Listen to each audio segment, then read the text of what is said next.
le geste de trop.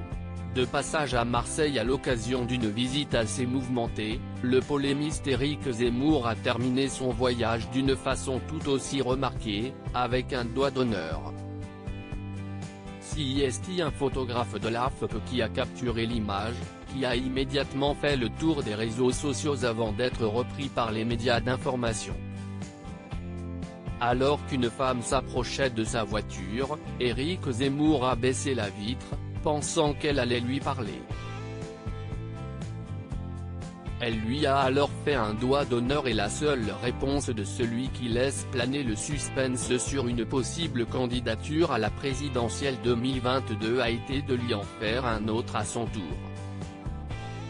Toujours selon le photographe de l'AFP qui était présent sur scène, en plus de répondre à la passante avec son propre doigt d'honneur, Éric Zemmour a également ajouté les mots « et bien profond » tandis que sa conseillère Sarah Knafo rigolait à côté de lui dans la voiture.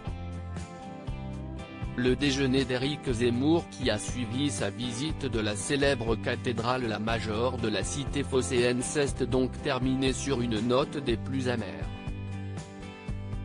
Pour rappel, Éric Zemmour ne s'est toujours pas officiellement présenté à la candidature pour l'élection présidentielle de 2022. Peu après l'échange de gestes obscènes, le président de Génération Z, Stanislas Rigaud, s'est exprimé au micro de BFM TV.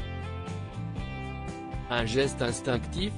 Outre le fait qu'il parle d'Éric Zemmour comme s'il était officiellement candidat, le jeune homme cherche avant tout à expliquer un geste difficilement justifiable pour n'importe quelle personne souhaitant représenter les citoyens. On m'a dit au début de campagne qu'une campagne présidentielle, CIST plein de rebondissements. CIST le cas encore aujourd'hui.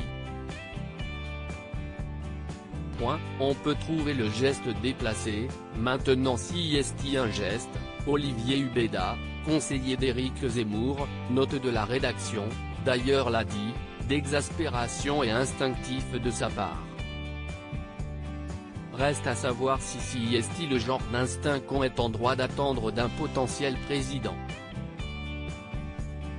Loading budget.